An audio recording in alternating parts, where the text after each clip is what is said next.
Iran के अंदर सिपाही शहादतें नहीं देता वकार भाई, यहाँ पे जनरल शहादतें देते हैं। ये किसी कैंट में या बैरक में नहीं रह रहे होते। रिकॉर्ड कायम कर दिया है ईरान ने अपना कि 48 आवर्स में जितना हमला ईरान ने किया है वो 12 दिन की जंग के अंदर भी नहीं किया था। सही, उनको सही जवाब मिल रहा है, सही पड़ रही है, अब दर्द हो रहा है। सवाल ही पैदा नहीं होता। अगर कोई पॉलिटिकल लीडर निगोशिएट करने जाता भी है तो मैं आपको गारंटी देता हूँ आवाम उसका वो हशर करेगी जो किसी ने नहीं देखा, कि असला लेके लोग यहाँ पे सड़कों पे आएंगे। गर्दिश जो वो है सेपरेटिस्ट हैं वो आएंगे, मुजाहिदीन खल्क के लोग यहाँ पे आएंगे जो टेररिस्ट हैं, वो सारे यहाँ पे हमला करने की कोशिश करेंगे और टेक ओवर करने की कोशिश करेंगे। इसलिए वेलकम जी। सियासत डॉट पीके से मैं हूं वकार बगा और इस वक्त मेरे साथ मौजूद हैं ईरान से मोहम्मद जॉन हुसैन। जॉन साहब, बहुत शुक्रिया सर आपके वक्त का। इस वक्त एक बड़ी अनफॉर्चुनेट सूरत हाल है ईरान की, तेहरान की, पूरे ईरान में स्ट्राइक्स की जा रही हैं। एक नाकाबिल इतलाफी नुकसान हुआ। क्या सिचुएशन है सर इस वक्त? कार्रवाई, शुक्रिया मुझे लेने के लिए शो पे। देखें, सिचुएशन की अगर बात करें तो पहली चीज़ जिसकी बात करनी चाहिए वो आयतुल्ला खामनाई है, और उनकी जो शहादत है, जिस बुजदिली से और जिस बेदर्दी से अमेरिका ने उस ज़ईफ उस बुजुर्ग को, जिसकी 86 ईयर्स ओल्ड उम्र थी, जिसका एक हाथ पैरालाइज था बम ब्लास्ट की वजह से, जिसके घर वाले साथ थे उसके कंपाउंड में, जिसको ऑफिशियल्स मिलने आए, उसको किस तरीके से म्यूनिशंस यूज करके किस तरीके से पूरे घर के साथ शहीद कर दिया गया।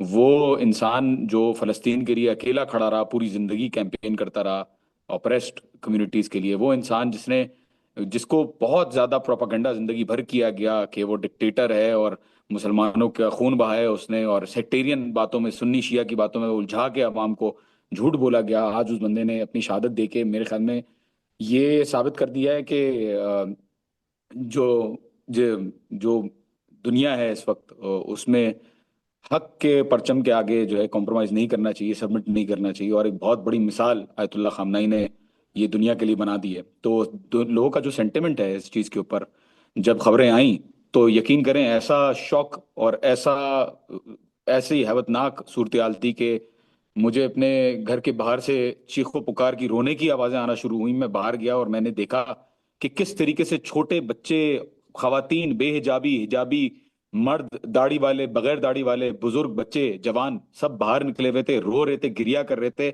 और एक ही नारा लगा रहे थे वकार भाई, कह रहे थे सैयद तन्हाबूत। सैयद तन्हाबूत का मतलब ये है कि आयतुल्ला खामनेई अकेले थे और पूरी जिंदगी उन्होंने हक के लिए, इस्लाम के लिए अपनी जिंदगी, अपनी बयानात में भी बोलते रहे बेचारे के मेरी बॉडी जो है वो नाकिस है, मैं जो है वो कमजोर, ज़ईफ हूँ, लेकिन इस्लाम के लिए और खुदा के लिए जो है मैं कुर्बान हो जाऊं, मेरी तो दुआ रहती है शहादत की। और उन्होंने वाकई में एक मिसाल कायम की है। तो लोगों का सेंटिमेंट यकीन करें, बहुत ही खतरनाक सूरत हाल है। लोगों के आंखों के अंदर खून खून चढ़ा हुआ है कि किसी भी तरीके से जिन्होंने ये जो माइट इज राइट वाली जो पावर्स हैं, जो अपने आप को शैतान जो दुनिया के अंदर बनाई हुई हैं, इनके आगे किसी भी सूरत में नहीं झुकना, और अटैक जितना कर सकता है ईरान वो करे। लोगों की यही डिमांड है। सर, यहाँ पर एक चीज सर क्लियर कर दें। हमीनाई साहब अपने कंपाउंड में थे, उनकी मीटिंग थी ऑफिशियल्स के साथ और उनकी फैमिली भी वहीं पर थी। अब एक तरफ ये कहा जा रहा है कि उनकी जो इंफॉर्मेशन थी वो लीक की गई। दूसरी तरफ अगर वो अपने कंपाउंड में थे तो इट मीन्स कि वो अपनी यूजुअल जो उनकी रिहाइश गाहें हैं वहीं पर कहीं पर थे। तो वो किसी महफूज मुकाम पर, क्योंकि ईरान के पास तो बहुत से महफूज मकामात हैं जहां पर वो मूव हो सकते थे। और ये भी इस बात के खासे इम्कानात थे, और बल्कि एक कंफर्म था कि खamenei साहब को टारगेट किया जाएगा। तो वो महफूज मुकाम पर क्यों नहीं मुमकिन हुए? इसकी क्या रीजन थी? इनको पता था कि इनको टारगेट किया जाएगा। ये अवाम, ईरानी अवाम बंकरों में रहने वाली अवाम नहीं है। इनको कहा, आयतुल्ला खामनेई को, कंपाउंड में थे वो अपने, उनको कहा कि आप को हम बंकर ले जाते हैं, आप सिक्योर जगह पे चलें। उन्होंने कहा कि मैं कैसे, मेरी अवाम जो 90 मिलियन, 9 करोड़ लोग जो बेचारे घरों पे हैं, ऑफिस जाते हैं, वो बंकरों में नहीं जा रहे, तो मैं क्यों बंकर में जाऊं। और मेरी जिंदगी जो है वो अल्लाह की अमानत है, और जो होता है होगा, कोई इसमें मसला नहीं है। और बिल्कुल इसके अंदर इंटेलिजेंस फेलियर जरूर है वकास भाई, लेकिन एक एक एक नज़र से अगर देखा जाए कि जिस अकेला ईरान जो इतने सालों से, 47 ईयर्स से जिसके ऊपर सैंक्शन है, और वो दुनिया की बड़ी बड़ी ताकतों के साथ नए सर्वेलेंस टेक्नोलॉजी, इक्विपमेंट और नई चीज़ों के साथ जो लड़ रहा है, तो जाहिर सी बात है उसको कहीं ना कहीं तो नुकसान होगा। हक का रास्ता जो है आसान रास्ता नहीं है। और जहां तक बात होती है कि यहाँ की इंटेलिजेंस एजेंसी के फेलियर की, तो बिल्कुल उसमें तो कोई राय नहीं, इनको प्रोटेक्ट करना चाहिए था। नहीं कर सके, तो बिल्कुल मेरी नज़र में तो ये क्लियर है। बाकी जो फजूल खबरें वकार भाई, जो न्यूयॉर्क टाइम्स और वॉशिंगटन पोस्ट के बंकर के अंदर वो थे, 46 ऑफिशियल्स उनके साथ थे, उन 46 ऑफिशियल्स को सबको मार दिया गया, और बंकर के अंदर से वो कहते हैं कि बंकर के अंदर से एक बंदे ने फिर पिक्चर ली, वो जिंदा था, उसने पिक्चर ली और फिर वो ऊपर जाके जो है उसने एस्केप किया। मतलब फजूल और बचकाना और बेवकूफाना बातें जो आती हैं, ये सारी झूठी खबरें, पहले भी रशिया के उन्होंने कहा कि रशिया चले गए खामनाई साहब, और ये वाली बातें आई, तो ये बिल्कुल मैं कहता हूँ कि ऐसा नहीं है, ये सारी खबरें झूठी हैं। अच्छा, ट्रम्प ने सर जो अपनी एक पोस्ट की उसमें उन्होंने कहा कि ये ईरान के लोगों के लिए एक बड़ा खुशाइंद मौका है, और बातों से यही लग रहा था कि वो चाह रहे ईरान के अंदर एक ऐसा माहौल बने जिसमें लोग ये चाहें कि रजीम चेंज हो, लोग ये चाहें कि गवर्नमेंट चेंज हो, लोग ये चाहें कि निज़ाम बदले। आपने जिस तरह जिक्र किया कि दाढ़ी वाले, बगैर दाढ़ी वाले, औरतें हिजाब वाली, बगैर हिजाब वाली, सब लोग एक ही उनकी तासरात थे जब ये खबर आई। तो कितने परसेंट आपको चांसेस है कि ये चीज जो अमेरिका या फिर ये जो बड़ी ताकतें ये चाह रही हैं कि ये यहाँ पर रजीम चेंज हो, यहाँ पर निजाम बदले, ये अवाम कितने परसेंट इसके ऊपर आपको लगता है कि मुतफिक हो पाएगी? ट्रम्प साहब का बिल्कुल बात सही है, अवाम बाहर आए और अवाम बाहर आई। दिखाएं ट्रम्प साहब को वीडियोस दिखाएं, जो बाहर आई है अवाम। किसके लिए आई है अवाम? ट्रम्प के लिए आई है अवाम। अवाम ने तो बार बार नेतन्याहू उसको, ट्रम्प को बोलता है कि जाओ भाई हमला करो, अवाम तुम्हारे साथ है, देखना सब लोग बाहर आ जाएंगे। बार बार पहले भी हो चुका है, और मैं पहले भी बोल चुका हूँ कि बार बार ये मिसकैलकुलेशन अमेरिका करता है, और इस दफा देख लिया उन्होंने कि अवाम कैसे बाहर आई है, क्या लश्कर अवाम का बाहर आया है सपोर्ट में। तो शर्म आनी चाहिए इन लोगों को कि ये अभी तक ये ख्वाब लेके बैठे में regime change, quote unquote regime change के, और ये ख्वाब लेके बैठे हुए हैं कि ईरान के अंदर कोई सिस्टम आएगा। पॉपुलेशन की परसेंटेजेस की तो बात ही मेरे ख्याल में बिल्कुल माइनॉरिटी, 2 से 5% अगर आप कहें मैक्सिमम, आज भी मैं आपको बड़ा लिबरल फिगर दे रहा हूँ। जो जेनजी, नए जो इंस्टाग्राम से इंस्पायर्ड और वेस्ट से इंस्पायर्ड जो लोग हैं, होंगे, हर मुल्क के अंदर होते हैं, बिल्कुल ऐसे लोग होते हैं जो मुल्क से नफरत करते हैं, अपनी मुल्क की जो सिस्टम है उससे, और चेंज करना चाहते हैं, इसमें कोई दो राय नहीं है। लेकिन ये कहना कि जी आवाम पूरी खिलाफ है और वो बाहर आ जाएगी, अगर आवाम खिलाफ होती ईरान की सिस्टम के खिलाफ, तो आते ना बाहर लोग। जब लीडरशिप को आपने शहीद कर दिया, तो ये जनरल जो हैं वो आपके साथ हाथ मिला के फिर कू करके बैठ जाते, जैसे वेनेजुएला के अंदर बैठ गए। तो ऐसा तो कुछ नहीं हुआ ईरान के अंदर। यहाँ पे ईरान के अंदर सिपाही शहादतें नहीं देता वकार भाई, यहाँ पे जनरल शहादतें देते हैं। ये जनरल जो रेजिडेंशियल एरियाज में रह रहे होते हैं ना, ये किसी कैंट में या बैरक में नहीं रह रहे होते, ये आम आवाम के साथ, बेचारे जिनकी तनख्वाहें 100-100 $200 जिनकी तनख्वाहें होती है ना जनरल्स की, वो यहाँ रहते हैं। और इनको जब मारना होता है, बेदर्दी से अमेरिका और इसराइल एक बंदे को शहीद करने के लिए पूरी बिल्डिंग को उड़ा देते हैं कलेक्टिव पनिशमेंट में। आप यकीन करें, जो हॉस्पिटल के ऊपर, 5 हॉस्पिटल्स के ऊपर अटैक किया है यहाँ यूनाइटेड स्टेट्स और इसराइल ने, फिरदौसी स्क्वायर के ऊपर मारा, नारमक के ऊपर मारा, आम रेजिडेंशियल बिल्डिंग्स के ऊपर ये लोग मार रहे हैं। और जो मिनाब के अंदर स्कूल की छोटी छोटी बच्चियां, जो 180 की करीब बच्चियां जो शहीद हुई हैं, उनमें मैं आपको बताऊं 70 के करीब बच्चियां वो हैं, एलिमेंट्री स्कूल की छोटी बच्चियां 70 के करीब वो हैं जिनकी शनाख्त ही नहीं हो पा रही। उनके ऊपर ऐसा म्यूनिशन यूज किया गया है कि उनकी शनाख्त ही नहीं हो पा रही कि वो किसके बेटे हैं, किसकी बेटियां हैं वो। तो बड़ा बेशरम और बड़ा बुज़दिलाना हमला जो है वो यूनाइटेड स्टेट्स और यस इसराइल कर रहा है, और सही उनको सही जवाब मिल रहा है, सही पड़ रही है, अब दर्द हो रहा है। सर, यहाँ मेरी करेक्शन कर दें। ये जो आपने बताया कि स्कूल्स पे, हॉस्पिटल्स पे, बच्चियों के ऊपर, सिविलियन आबादी के ऊपर अटैक किए गए, जबकि हम तो ये रेगुलर मीडिया के ऊपर, पाकिस्तान हो या फिर इंटरनेशनल हो, जितने भी मीडिया है, वो तो हम ये देख रहे हैं कि जी नहीं जी, वो मिलिट्री इंस्टॉलेशंस पर हो रहे हैं और इस तरह के हमलों की रिपोर्टिंग आ रही है सामने। सर जी कैसे करेंगे? Might is right. तो कैसे हो सकता है कि खबर आपको जो है वो दुरुस्त मौसूल हो? वेस्टर्न मीडिया, जो पूरा मेन स्ट्रीम मीडिया प्रोपेगेंडा जो चलाया हुआ है ईरान के मुतालिक, खबर हमेशा आप देखेंगे कि जहां ईरान ने कुछ अपने डिफेंस में हल्का सा भी किया, एक मक्खी को भी अगर नुकसान पहुंचा, तो वो कहेंगे जी ईरान ने देखो क्या कर दिया। और यहाँ पे एक मुल्क के सुप्रीम लीडर को, जो कि सिर्फ ईरान का सुप्रीम लीडर नहीं है, पूरी मुसलमान दुनिया के लिए और दुनिया के दूसरे ममालिक, साउथ अफ्रीकन अपार्थाइड के अंदर उन्होंने साथ दिया, क्यूबा में उन्होंने साथ दिया, रेजिस्टेंस के लिए बहुत बड़ा आइकॉन है। उनको जब आपने शहीद किया, तो कोई कंडमनेशन के अलावा, अफसोस के अलावा कोई स्टेटमेंट नहीं आई, ना कोई एक्शन आई उनकी सपोर्ट पे। तो ये तो वकार भाई, ये तो हमारा मुसलमान दुनिया का ये आलमिया रहा है कि माशाल्लाह बड़े मजबूत अल्फाज, बड़े कंडमनेशन बड़ी ज़बरदस्त हम देते हैं ओआईसी में जाके और इश्यूज में जाके। फ़लस्तीन के अंदर भी हम देते हुए आए हैं कि बड़ा शदीद मजम्मत है हमारी मुसलमान दुनिया की, लेकिन अनफॉर्चुनेटली बिल्कुल भी इसके अंदर एक्शन कोई नहीं होता, और ईरान के ऊपर जो है फ़ौरन उंगलियां उठ जाती हैं, और इनकी जो कॉम्प्रोमाइज़ होते हैं उनको नहीं देखा जाता। सर ट्रम्प ने यह भी कहा कि जो नई क़यादत है वो बातचीत के लिए राजी है और वो बातचीत करना चाह रहे हैं, वो ये जो कशीदगी है इसे कम करना चाह रहे हैं। जबकि आपके आखिरी अल्फाज ये थे पिछले जवाब के कि तकलीफ हो रही है अब, और अच्छी आगे से जवाब अच्छा मिल रहा है। ये जवाब अच्छा किस नौयत का है, क्या सिचुएशन है अभी, और ये बातचीत वाली बात किस हद तक दुरुस्त है? हाँ, ट्रम्प तो सादिक और अमीन है ना, वो तो सारी बातें सच्ची ही करते हैं जो करते हैं, उनके कौन डिस्प्यूट कर सकता है उनकी बातों को, हमेशा वो बातें एक ही करते हैं वो। बहरहाल यहाँ जो जवाब आया है ईरान का, यहाँ पे बड़ा शदीद खातिमुल अंबिया के हेड्स ने, आईआरजीसी के हेड्स ने, अली लारिजानी साहब ने क्लियरली कह दिया है कोई निगोशिएशन नहीं होगी। 11वीं वेव जो है वो चल गई है, मेनिशन यूज हो रही है, जितना ईरान डैमेज कर सकता है, गोल सिर्फ ये है कि जितना नुकसान अमेरिका और उसके एसेट्स को पहुंचाया जा सकता है वो पहुंचाया जाए। कोई निगोशिएशंस की कोई सवाल ही पैदा नहीं होता। अगर कोई पॉलिटिकल लीडर निगोशिएट करने जाता भी है तो मैं आपको गारंटी देता हूं आवाम उसका वो असर करेगी जो किसी ने नहीं देखा। इतना गुस्सा है लोगों के अंदर। ठीक है, और ये किस हद तक जाएगी ये वेव जो आपने कहा 11वीं वेव है, ईरान किस हद तक जाएगा, कोई आपको इसका अंदाजा? 48 आवर्स में, वकार भाई, 48 आवर्स में रिकॉर्ड कायम कर दिया है ईरान ने अपना, कि 48 आवर्स में जितना हमला ईरान ने किया है वो 12 दिन की जंग के अंदर भी नहीं किया था। और ये वेव जिस हद तक, उस हद तक जाएगी जिस हद तक ये चाहते हैं जाना, ये अपने आप को जरा भी ब्रेक नहीं लगाएंगे, ये करते रहेंगे जहां तक ये जा सकते हैं, ये जाएंगे। क्योंकि इनको एक दुख और है, ये दुख है कि ये जो मुसलमान बरादर ममालिक जो इसराइल के साथ डायरेक्टली या तो अच्छे ताल्लुकात हैं या इनडायरेक्टली अच्छे ताल्लुकात हैं, जिन्होंने बेसिस दिए हैं अमेरिका को, उनको, उनकी तरफ से जब बयान आता है कि हम यूज नहीं करने देंगे अपना एयर स्पेस, अपना सी, अपना लैंड, तो किस तरीके से उन्होंने, आपने देखा खुद भी वकार भाई कि किस तरीके से आर्माडा के बाद एसेट्स यहाँ पे जमा हुए इन बेसिस के अंदर, किस तरीके से दोस्त ममालिक, मुसलमान बरादर ममालिक फोन कर करके कह रहे थे ट्रम्प से कि जी हमला करो इनके इनके ऊपर। तो इनको दुख ये है कि ये ममालिक जो वादा कर रहे थे, अच्छा सबके ऊपर हमला नहीं किया इन्होंने, तुर्की के ऊपर हमला नहीं किया, तुर्की के बेसिस के अंदर, अजरबैजान के बेसिस के अंदर हमला नहीं किया, ओमान के बेसिस के अंदर हमला नहीं किया। क्यों? क्योंकि वो खड़े रहे अपनी बात पे।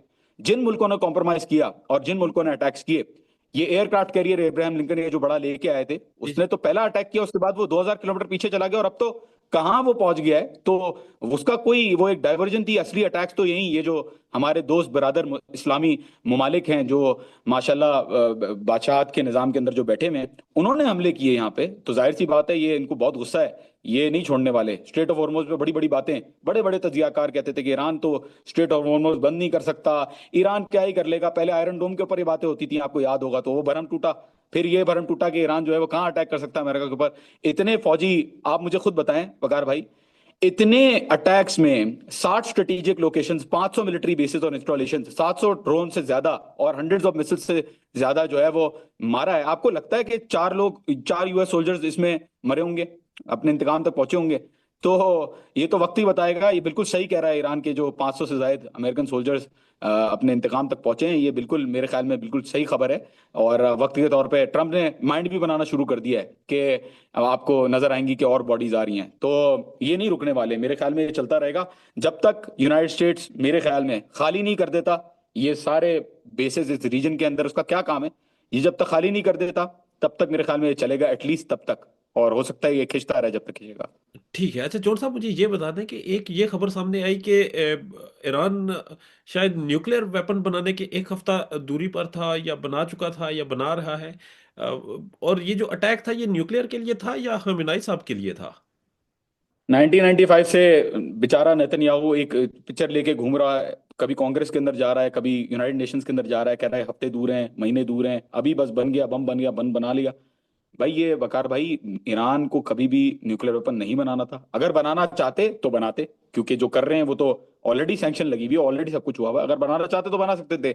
ईरान ने इंसानियत की बुनियाद पर सिर्फ और सिर्फ न्यूक्लियर वेपन नहीं बनाया, क्योंकि न्यूक्लियर वेपन बहरहाल कुछ मुल्कों की मजबूरी है, लेकिन है तो ऐसा खतरनाक वेपन ना जिसके एक स्ट्राइक में 2-2.5 लाख 3 लाख लोग मर जाएं। तो ईरान ने सिर्फ इंसानियत के नाते ये वेपन नहीं बनाया, क्योंकि खामनाई साहब का फतवा था कि न्यूक्लियर वेपन इंसानियत के लिए सही नहीं है। और ये मिसाल, अगर भाई ये मिसाल कायम करेगा ईरान, में आपको बता रहा हूँ कि न्यूक्लियर वेपन के बगैर भी कंट्रीज जो है वो अपने आप को डिफेंड कर सकती हैं।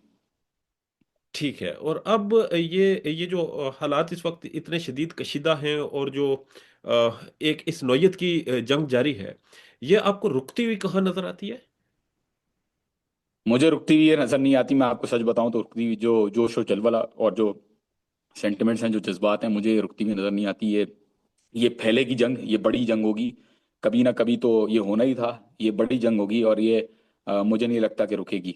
और ये बर्दाश्त की जो कहते हैं ना कि इन्होंने, ये जो अरब ममालिक में बैठे हुए हैं, जो बादशाह बैठे हुए हैं, इन्होंने तो कभी जिंदगी में नहीं सोचा था कि इनके साथ ऐसा होगा। और अभी वो खुद लड़ाई कर रहे हैं कि अमेरिका क्यों अपने डिफेंसिव स्टॉक पाइल जो है वो इसराइल के लिए यूज कर रहा है, हमारे लिए क्यों नहीं इतना डिफेंड कर रहे। तो वहां पे मसले शुरू हो गए हैं। अमेरिका और इसराइल और ये सारे मुल्कों के अंदर ताकत नहीं है कि वो अपने आप को ज्यादा देर तक सस्टेन कर सके। ईरान लॉन्ग टर्म जंग के लिए आमादा नहीं है, सिर्फ ईरान बना ही इस बेस पे है कि ये इंपीरियल स्ट्रक्चर जो है दुनिया के अंदर जो बदमाशी है उसको किसी तरीके से रोकेंगे। इसीलिए इनकी न्यूक्लियर सबमरीन, जो न्यूक्लियर सबमरीन कह रहा हूँ, इनकी जो मिनी सबमरीन है वो भी डिजाइन इसी तरीके से थी कि स्ट्रेट ऑफ हॉर्मोज के शैलो वाटर्स के अंदर 180 फीट से लेकर 223 फीट तक उनको मनूवरेबिलिटी मिले और वो ऑपरेट कर सकते हैं इफेक्टिवली। इसीलिए उन्होंने बैलिस्टिक मिसाइल प्रोग्राम और ड्रोन प्रोग्राम अपना इतना स्ट्रांग बनाया, क्योंकि पहले दिन से उनको पता था कि हमारे साथ जो अटैक होने वाला है वो होने वाला है। एयरक्राफ्ट की जब बात करते हैं, एयर सुपीरियरिटी की बात करते हैं, ईरान के ऊपर तो सैंक्शन इतनी लगी हुई है, ना वो एयर पार्ट्स इंपोर्ट कर पाएंगे, ना वो जो है वो अपनी डिफेंसेस सही से बना सकते हैं। लेकिन जितना ईरान ने कर सका वो ईरान ने किया। स्टॉक पाइल्स मैनेज करने की बिल्कुल भी सकत नहीं है अमेरिका के अंदर या किसी और मुल्क के अंदर, क्योंकि एक ड्रोन जब 5,000 6,000 डॉलर का ड्रोन जब जाता है, उसको जब इंटरसेप्ट करती है 1 1.5 मिलियन डॉलर की मिसाइल, तो आपको पता ही है कि कितना कॉस्टली होगा ईरान का हमला अमेरिका के लिए और जितने भी मुल्क उसके साथ इन्वॉल्व थे उस हमले में उनके लिए। ठीक है, और ये मामला सिर्फ मिसाइल्स की और इस तरह की स्ट्राइक्स तक महदूद रहेगा, या आपको लगता है कि इसका अगला फेज भी आएगा और मजीद ये फेजेस में जाएगी जंग? अब मैं आपको बड़ी इंटरेस्टिंग बात बताता हूँ। ईरान के अंदर आज पुलिस स्टेशन के ऊपर हमले हुए हैं, हर इलाके के अंदर टारगेट्स पुलिस स्टेशन किए गए हैं। पुलिस स्टेशन को टारगेट क्यों किया गया? पुलिस स्टेशन को टारगेट इसलिए किया गया है क्योंकि कुछ दिनों बाद प्लान बनने वाला है वकार भाई, आप देखेंगे कि असला लेके लोग यहाँ पे सड़कों पे आएंगे। कर्दिश जो वो है सेपरेटिस्ट हैं वो आएंगे, मुजाहिदीन खल्क के लोग यहाँ पे आएंगे जो टेररिस्ट हैं, वो सारे यहाँ पे हमला करने की कोशिश करेंगे और टेक ओवर करने की कोशिश करेंगे। इसलिए पुलिस के बेसिस को निशाना बनाया जा रहा है। तो ये बिल्कुल एक्सपेक्टेड है, ये होने वाला है। प्रोटेस्ट के नाम पे ये जो निकलेंगे लोग आपको नजर आएंगे गने लेके रोडों पे, ये मुझे लग रहा है होने वाला है। लेकिन इनकी पिटाई भी आप देखेंगे कि इनको किस तरीके से डील किया जाता है। ईरानी सिविलियन अवाम इस चीज के लिए तैयार है कि वो इन्हें डील कर लेगी? ईरानी सिविलियन अवाम इस चीज़ के लिए तैयार है या नहीं है, ये तो आपको अभी जो हमला हुआ है उसी से आपको पता चल गया कि जहाँ लोग इतने, पहली बात तो ये है कि ईरान ने पहले भी जंगें देखी हुई हैं। 1980 से आगे ईरान इराक वॉर देखी, उसमें केमिकल वेपन्स यूज हुए, वहाँ पे उन्होंने शहादतें दी बहुत सारी। 12 दिन की जंग हुई, उसके लिए भी वो बैठे हुए थे। ईरानी तो बड़ा एक डिफरेंट कौम है, इस कौम को आप कंपेयर नहीं कर सकते। पीछे मिसाइलें गिर रही होती हैं और लोग जो है वो पार्क में बैठे हुए होते हैं, इफ्तारी कर रहे होते हैं। ये वाला मंजर तो मैं अपनी आंखों से देख चुका हूँ। तो तैयार है या नहीं है ये तो नहीं पता, लेकिन जज्बा है या नहीं है ये तो मुझे बिल्कुल पता है 100%।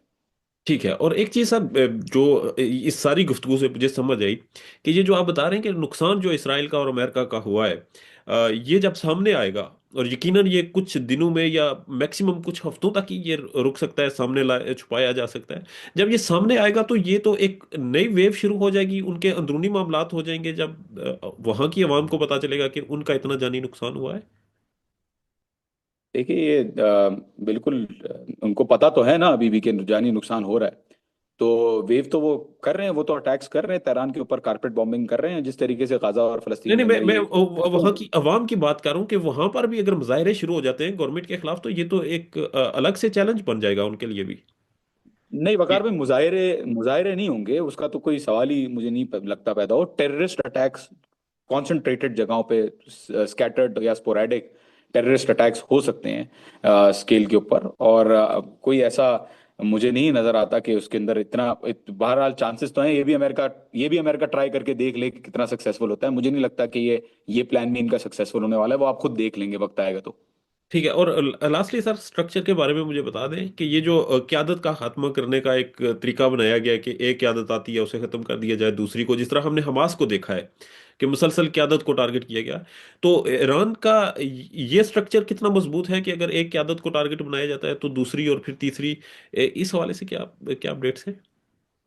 पहले से ईरान को क्योंकि खतरों का सामना रहा है, पहले से वर्ल्ड पावर्स के साथ डील कर रहा है, तो उनको पता है कि लीडर्स को निशाना बनाया जाएगा। और पॉलिसी हमेशा से इंस्टीट्यूशनलाइज पॉलिसी रही है कि जब भी कोई आता है कमांड के अंदर तो नाम आगे से डिसाइडेड होते हैं कि इनके बाद 4 लेयर्स में कौन कौन होंगे जो आगे सक्सीड करेंगे, और अगर उनमें से भी कोई होता है वाकया उनके खिलाफ भी, तो उसके बाद भी जो लेयर है वो बनी भी होती है, क्योंकि ऑटोमेट किया हुआ है सिस्टम इस तरीके से कि वो डिजाइन इस तरीके से, क्योंकि एक ओवर आर्चिंग पॉलिसी है वकार भाई, और वो ओवर आर्चिंग पॉलिसी है आइडियोलॉजी, इस्लामिक आइडियोलॉजी। और उन प्रिंसिपल्स के तहत जो टैक्टिकल डिसीजन मेकिंग होती है उस स्ट्रेटेजी के ऊपर, वो वही यूनिट्स जो है वो अंजाम देते हैं।